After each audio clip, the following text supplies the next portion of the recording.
Baik teman-teman sekalian, hari ini kita masuk pembahasan KWH meter. Di mana pengertian KWH meter itu adalah alat untuk mengukur energi listrik aktif.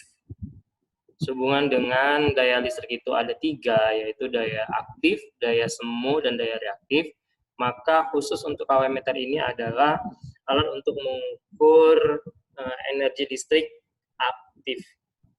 Nanti ada alat untuk mengukur energi listrik reaktif, yaitu KVARH.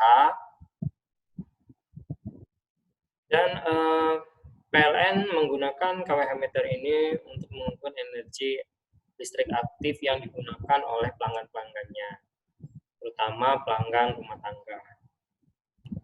KWH meter ini ada yang 1 fasa, ada yang 3 fasa.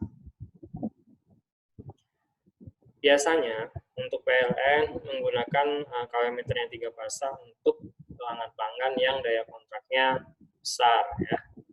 Nah, bagian-bagian KWH meter itu sendiri ada 7, ya. Yang terpenting itu ada 7. Yang pertama adalah kumparan tegangan, kedua itu kumparan arus, kemudian ada piringan. Nah, ini yang menggunakan piringan itu adalah KWH meter yang masih konvensional. Kemudian yang keempat itu adalah rem magnet, ada magnet pengerimnya kalau kita lihat di KWH meter yang konvensional, agar ketika mati lampu, orang bilang ya, ketika listrik padam itu atau pada saat semua beban dari pelanggan dimatikan, maka KWH meter itu harus berhenti. Magnet pengerim itulah yang digunakan untuk memberhentikan putaran piringan.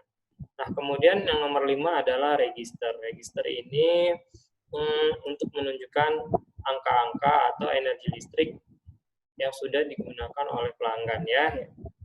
Terbaca dari kalau dibilang itu stand dari KWH meter itu, yaitu angka-angka yang menunjukkan penggunaan energi listrik dari memakai energi listrik. Nah, kemudian ada 6 itu ada nameplate. Nameplate ini berisi dari spesifikasi KWH meter tersebut. Situ secara garis besarnya ada mereknya, ada tipenya, ada tegangan nominalnya, ada arus nominal dari KWH meter tersebut, dan ada frekuensinya, ada putaran per detiknya, ya.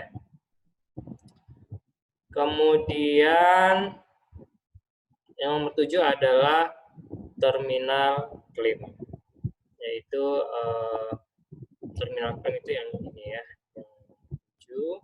Di sini adalah fasa dan netralnya, nanti harus dimasukkan ke terminal-terminal. Ini adalah bagian-bagian terpenting dari KWH meter. Nah, prinsip kerjanya yaitu seperti terlihat di presentasi ini adalah pengawatan dari KWH meter 1 fasa, ya, diagram 1 garis dari KWH meter 1 fasa, di mana ada kumparan arus, ada kumparan tegangan. Jika kumparan arus dialiri listrik dan kumparan tegangan dialiri listrik, maka kedua kumparan itu akan menimbulkan medan magnet. Medan magnet itu akan menimbulkan fluksi, gitu ya. Atau sebaliknya, karena fluksi dan medan magnet ini saling berhubungan, ketika kumparan arus dan kumparan tegangan dialiri oleh arus listrik itu yang dari ini, ya, dari terminal fasa masuk ke kumparan arus ini, kemudian ada yang masuk ke kumparan tegangan. Nah, jika kumparan arus dan kumparan tegangan ini dialiri listrik, maka akan menimbulkan fluksi. Interaksi kedua fluksi ini, fluksi dari tegangan kumparan arus dan kumparan tegangan berinteraksi akan mengakibatkan putaran piringan. Nah, Itulah yang menyebabkan piring berputar. Nah, putaran piringan itu akan menggerakkan counter ya, counter yang akan menggerakkan register atau angka-angka tadi. Itulah yang menyebabkan adanya ukuran dari energi listrik yang dipakai oleh konsumen dari angka-angka yang ada di register tersebut. Itu secara singkatnya, yaitu interaksi antara kedua fungsi tadi akan menyebabkan putaran piringan. Putaran piringan akan menyebabkan berputarnya counter, di dalamnya itu ada counter, nanti counter itu disambungkan oleh kita bilang sumbu ya, sumbu. Nah, sumbu itu yang akan menggerakkan register, putaran register, yaitu angka-angka.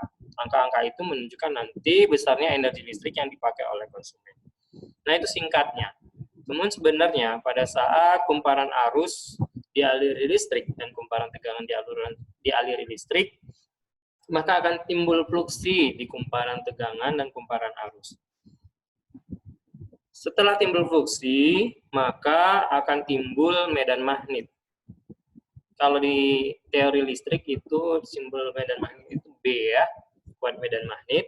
Kemudian setelah timbul kuat medan magnet, maka akan timbul gaya Lorentz. F, kalau dalam ilmu listrik itu gaya Lorentz simbolnya F ya. F sama dengan BIL sin theta. Nah, setelah timbul gaya Lorentz, maka akan timbul torsi atau torka. Torka ini adalah rumusnya gaya dikali dengan jarak ya, R ya nantinya. Gaya F dikali dengan R, gaya dikali dengan jarak. Nah, gaya ini sendiri tadi adalah gaya Lorentz. R-nya itu adalah jari-jari dari piringan. Maka gaya dikali dengan R, jari-jari piringan itu tadi, maka akan menghasilkan torka. Torka ini adalah sebuah besaran yang akan menghasilkan putaran. Torka atau torsi adalah besaran yang dapat menghasilkan putaran. Nah, itu yang menyebabkan piringan itu berputar. Piringan berputar akan menggerakkan counter, counter akan menggerakkan register. Inilah prinsip kerja dari KWH meter. Nah, kalau di dalam gambar kita ini adalah KWH meter satu fasa dan konvensional yang masih menggunakan piringan. Nanti ada KWH meter elektronik gitu ya. Kalau KWH meter elektronik dia tidak menggunakan putaran piringan lagi, sudah menggunakan besaran-besaran arus. Ada juga menggunakan besaran-besaran digital. Tergantung nanti prinsip kerja KWH meter elektroniknya ya. Ada ya dari besaran listrik langsung diukur berapa arusnya, berapa tegangannya, maka akan tahu berapa energi listrik yang digunakan ya.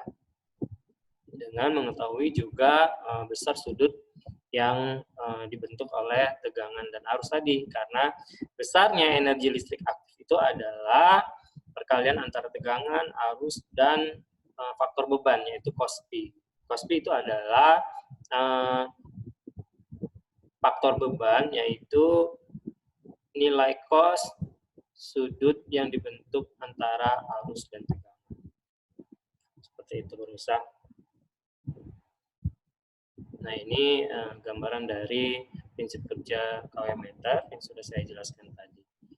Nah, mungkin sampai di sini dulu ya pengertian dari KWH meter dan prinsip kerjanya. Mungkin di video-video selanjutnya akan kita bahas kembali terkait dengan KWH meter 3 fasa atau ilmu listrik yang lain. Demikian, terima kasih.